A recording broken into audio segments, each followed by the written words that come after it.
everyone. I'm Dan Higgins. I'm the founder and CIO of Marylebone Partners. We are a independent partnership. We were created about 12 years ago. Most of us have been around the block a few times. We previously had senior roles at firms like Fauchier Partners and Mercury Asset Management, the Wellcome Trust, Robert Fleming. We're based in London. Our sole activity is to protect and invest the wealth of families, endowments, individuals. Quite a lot of those individuals are themselves investment people. 2 years ago, we were appointed as the new manager of investments of Majedie Investments. Majedie is an investment trust with origins that go back 100 years. I was fairly confident that that would be the longest tenured investment trust here this evening, but I can't quite compete with Dunedin. The origins of Majedie were to be the generational savings vehicle of the Barlow family, one of whom, William, is with us here this evening. And when Majedie made its change, it did so because it recognised that the investment landscape, and specifically the investment trust landscape, had changed. And the board of Majedie believed that this shift in markets and in the investment world had created an opportunity for us to bring something exciting and relevant to Majedie's shareholders.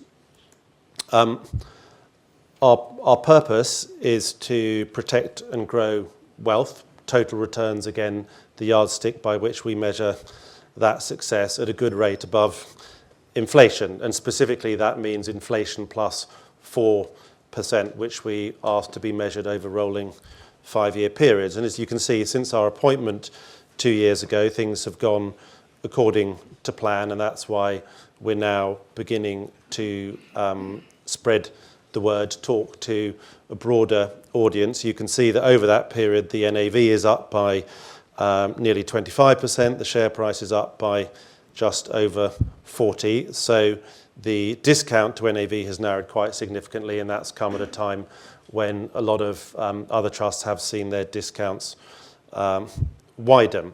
And the reason we believe that our discount has narrowed is that we've been able to bring on board a terrific new shareholder base that includes 2 Oxford colleges, some family offices, charities, and increasingly a number of retail investors.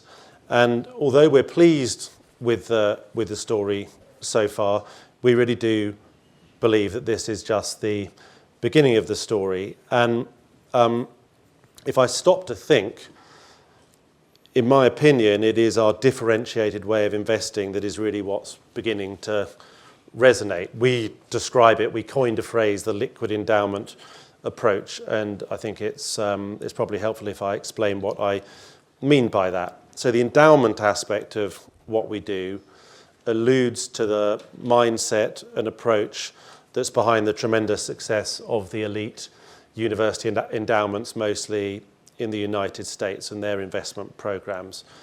And that mindset entails being very long-term, being very fundamental, so we don't attempt to time markets or prognosticate about the future. We have no allocation to diversifying assets that have low expected returns, like government bonds. And we have a high allocation to return-seeking assets, and that mostly means equities, but it can sometimes include alternative return sources. We don't like leverage, we don't like complexity, and we steer clear of exotic or hard-to-understand strategies.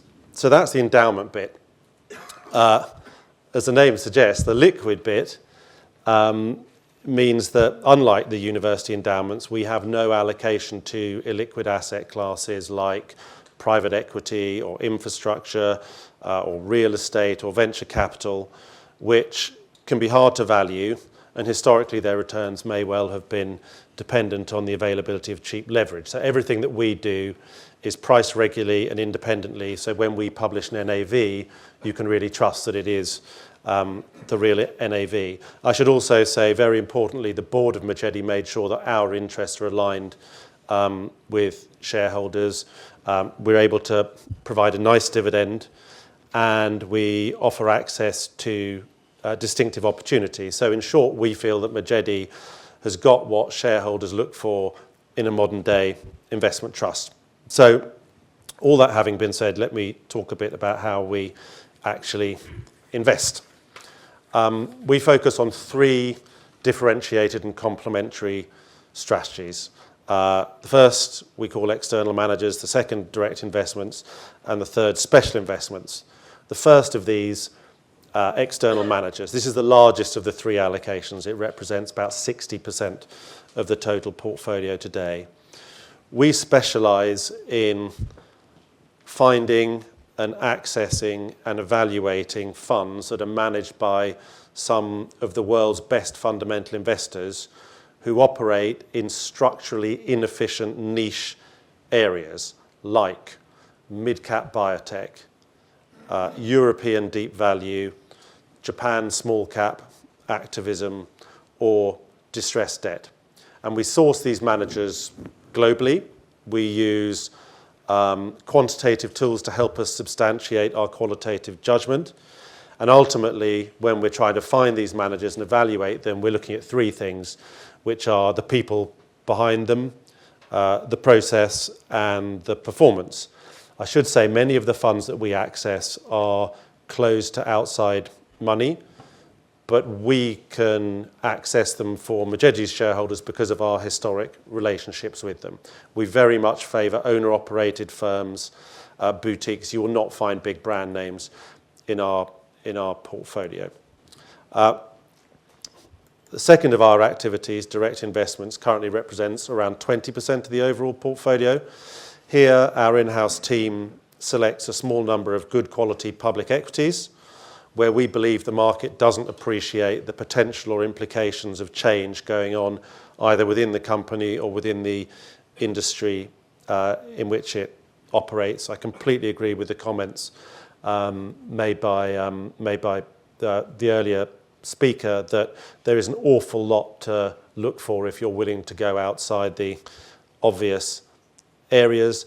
And once again, our investments in direct equities are very different to what you would find in other portfolios. So at present, we don't own a single one of the 50 largest components of the MSCI ACWI index. We are finding opportunities that we think are both compelling in their own right and they're different at the same time.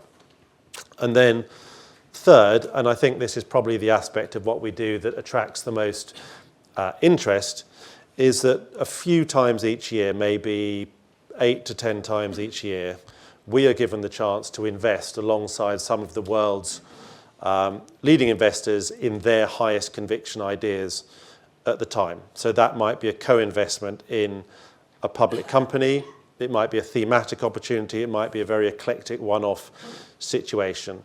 And we refer to these as special investments. They represent around 15% of the portfolio at present.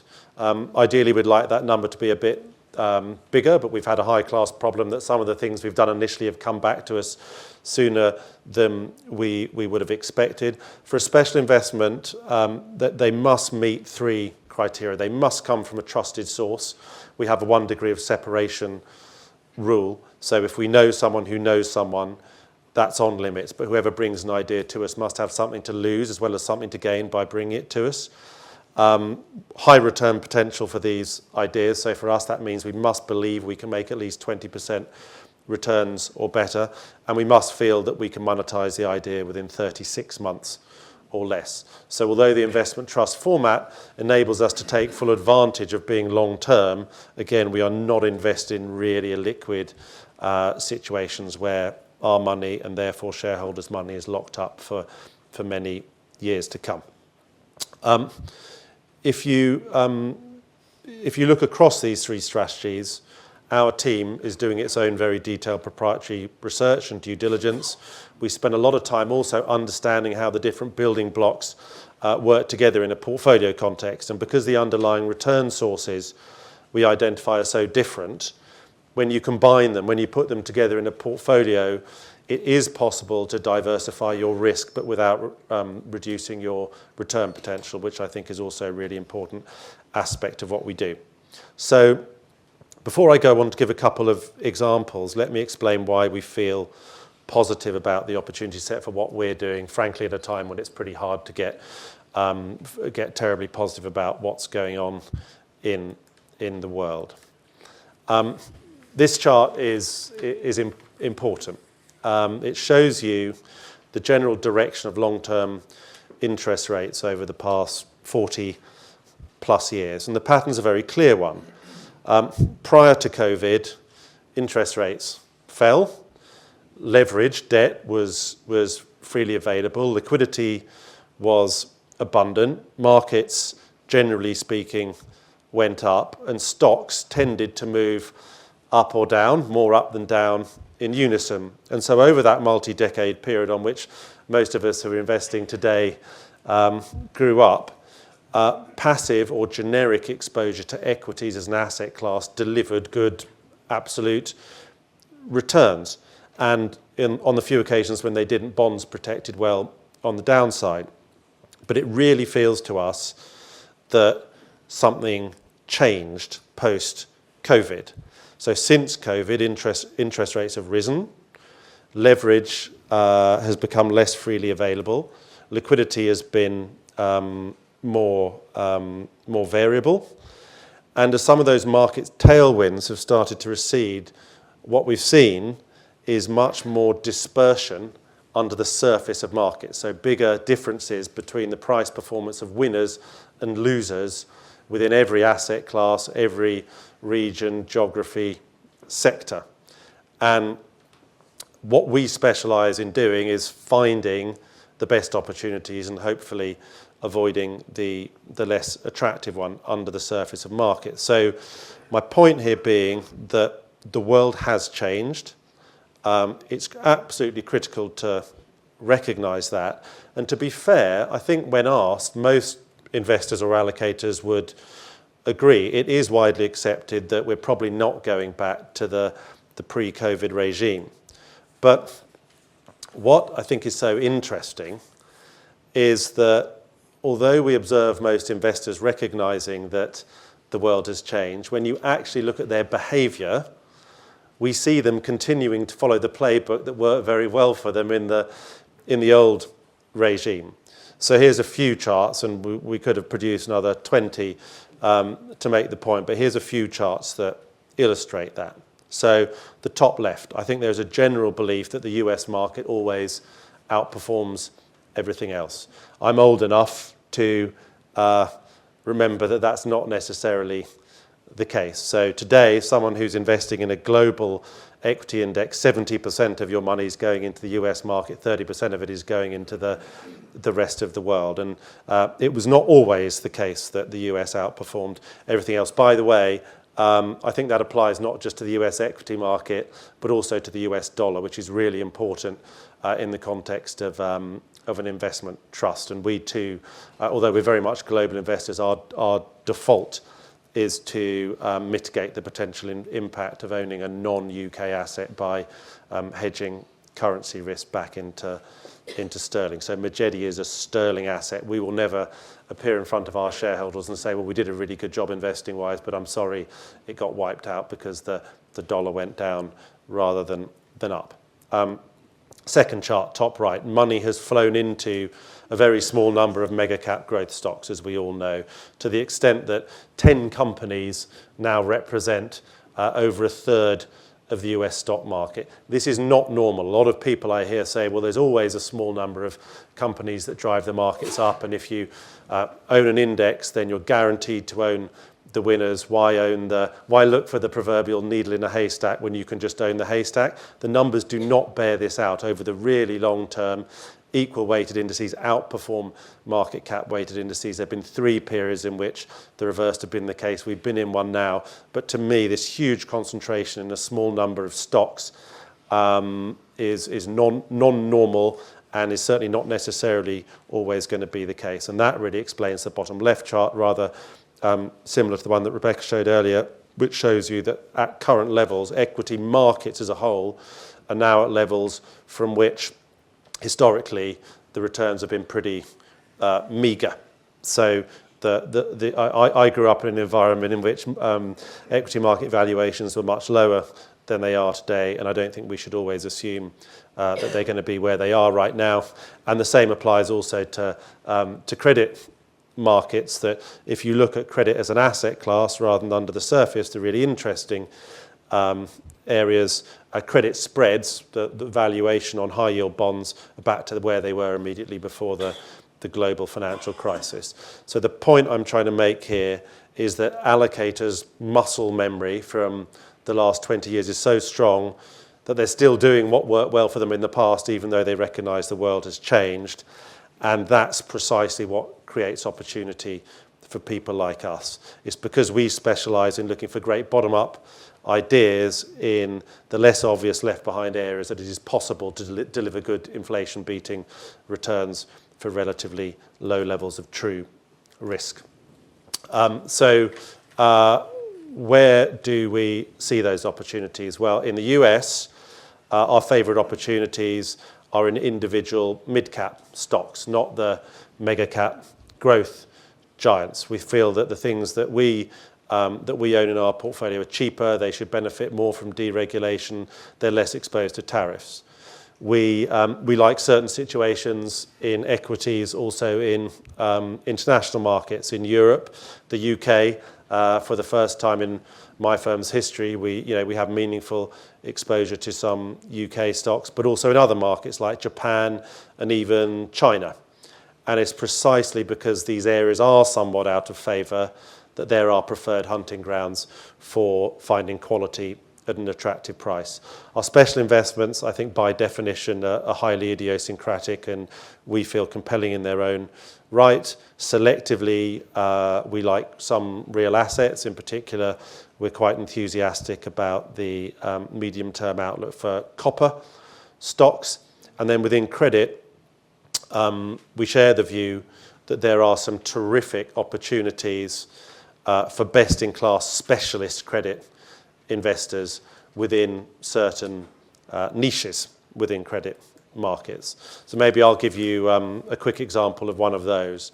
We have a 6% position. Majedie has a 6% position at present in a fund called the Mill Street Credit Fund. This fund was managed by a group who previously were at Harvard Management Company. They span out about 10 or so years ago. They specialize in buying corporate bonds, buying high-yield bonds that tend to fall through the cracks of the institutional credit markets. So the bonds that Mill Street likes to buy are either too small for the big institutions to look at, or they've been thrown out or jettisoned by rules-based investors like CLOs or insurance companies who have to conform to certain collateralization rules. They're rules-based investors. The guys we like are credit investors. So they focus on the credit worthiness of a bond, whereas the people who are selling a bond to them are often more concerned with the credit rating or the profile that it has. And that explains how a manager like this is still able to achieve yields on its portfolio in the low teens, whilst focusing on senior, secure, high-quality paper without much interest rate risk. So this is defensive stuff that should do well in a crisis, but also has an extremely nice yield in the meantime. Within our direct investments portfolio, KBR is a good example of a stock that we think is a bit of a bargain at present, precisely because it does not conform to a short-term popular narrative. So KBR is a great company. We first invested in it a couple of years ago. The market became very worried towards the end of last year that it has too much exposure to government services and contracts that would come into the crosshairs of Elon Musk and Doge as it begins its efficiency drive. Well, we know that KBR has really long-term contracts. They're locked in many cases for 10 years or more. They're absolutely indispensable to the companies and government clients that they serve.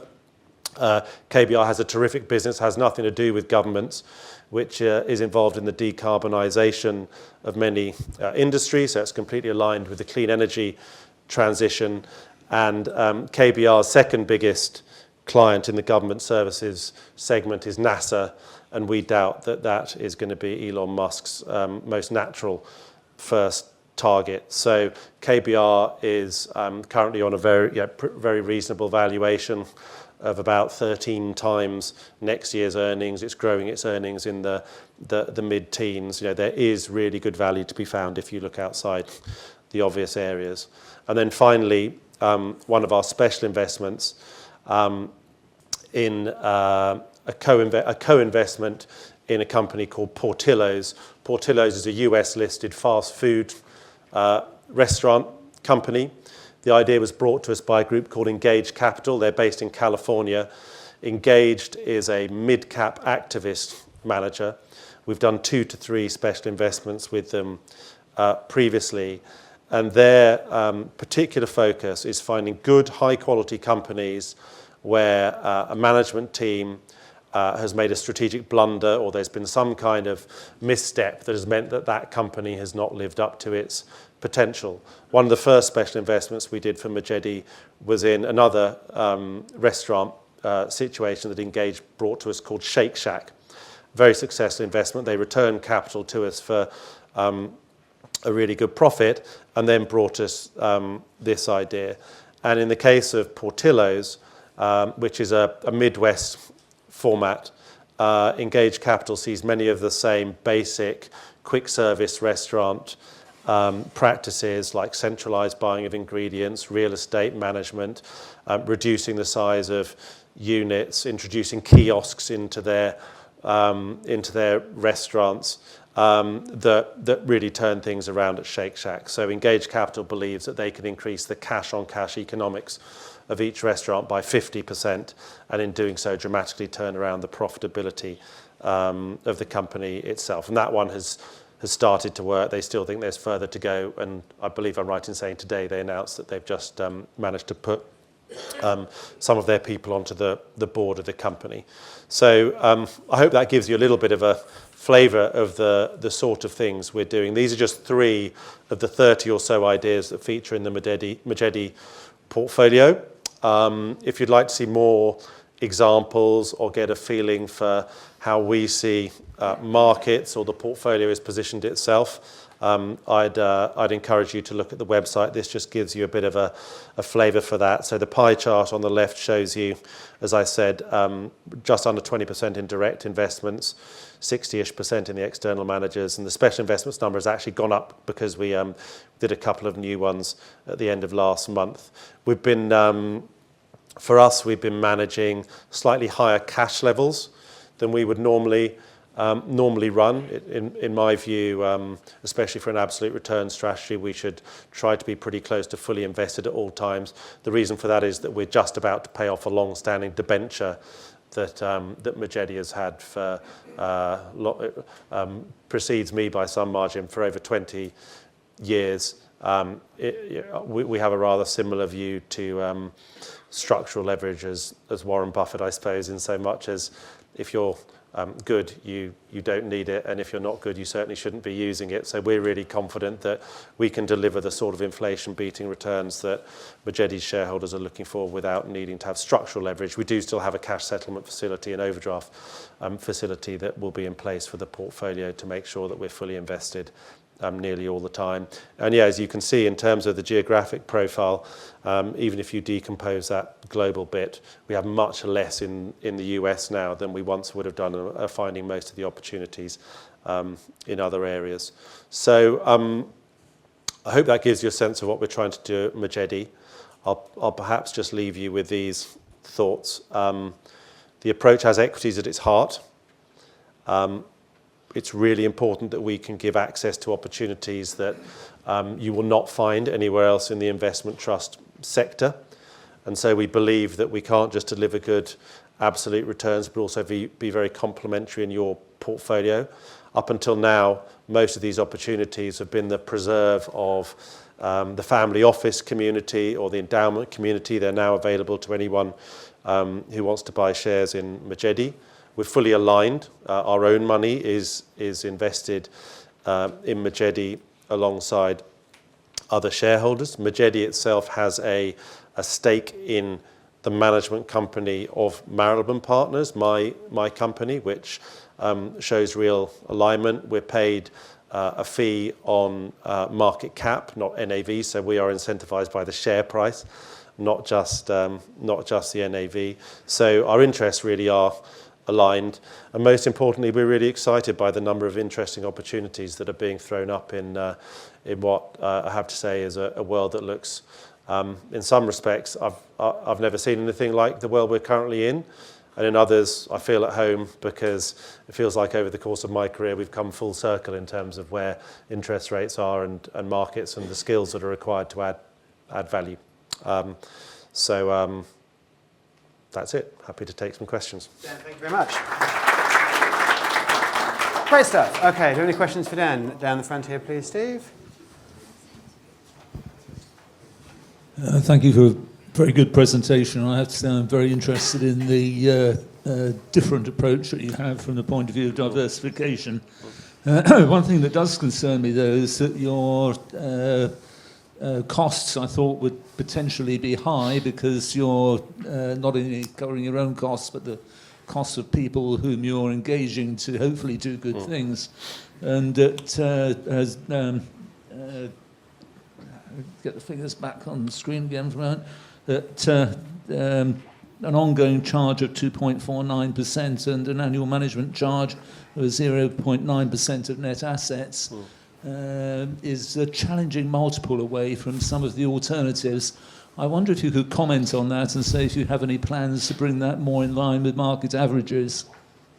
So I'll give you a couple of elements to the answer, if I may. So I think first of all, we care as shareholders ourselves and as allocators sometimes to other managers, we care a lot about costs and feel that although there are some circumstances in which you do have to pay an extra layer of fees, that you have to get good value for money. And whether it's the job that we do or our decision to allocate 2/3 of the portfolio out to third-party managers, we spend a lot of time trying to work out whether the value for money is good. So the first question, and I do believe the most important element to the question, is it's the net return that matters. And I sincerely believe, for all the reasons I told you, that one is unlikely to get really good total returns in the world we're now in if you are only investing in things that you can access easily through an ETF or an index tracker. And frankly, people do not need us to do that for them. I think that's also really important. When we try to evoke the endowment model approach, it inevitably entails trying to access some strategies and third-party managers who themselves charge fees, and they stand or fall on the net return. So one of the things we do is before allocating to a manager is we perform a lot of analysis to understand whether their returns are a function of skill or luck or the area in which they operate. So first answer to the question, we think it's great value for money, and it is inescapable that you have to pay an extra layer of fees on 60%-ish of the portfolio in order to do that. But to answer your question directly, notwithstanding that point, yeah, we're trying to get the total expenses down. So the first way of doing that is over time by reducing the allocation to the external managers and building up the allocation to the special investments. We typically don't pay any management fee on the special investments. So as that number comes down over time and the allocation of special investments go up, the look-through costs will naturally fall. The repayment of the debenture is another important element in that. That has been costing about 100 basis points a year to the overall fund, and we'll stop paying that as of the end of next month. So this is never going to be a kind of pile them high and sell them cheap strategy. I do believe it's great value for money, but your point's very well made, and the costs will come down over time. Could you also comment on liquidity, given that there's large percentage of family ownership. Yeah. So I think something like 30% of the shareholder base, certainly the free float, has changed hands since we were appointed as manager a couple of years ago. So it is possible to buy and sell shares in Majedie, but it's not super liquid. We're really ambitious for this project. One of the reasons that we care so much about the discount to NAV and not just the NAV itself is that over the medium term we want to grow Majedie, and the family are very supportive, by the way, in that endeavour. And I know it has felt at times as though the day will never come in which investment trusts trade at NAV or a premium again, but we're not far away now.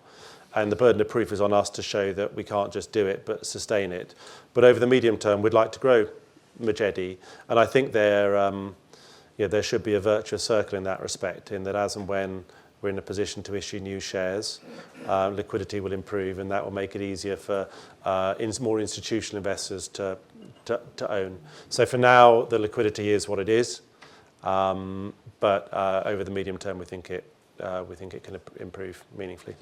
Thank you. Just finally, I think in your presentation you said that you didn't aim to do much in terms of gearing? Gearing, yes. So I think there's two layers of gearing. The first is we're just leverage averse when it comes to the things we invest in. So when we're investing in a company directly, we don't like companies that themselves have very levered balance sheets. And when we're allocating to third-party managers, we don't like managers whose returns depend on them using a lot of leverage themselves. But also for Majedie, we don't see the need for it. Hence, we're repaying the debenture. The information may be wrong, but it shows a gross gearing of 13%. That's because the debenture has been there, but will be. It won't be from the end of next month. Yeah.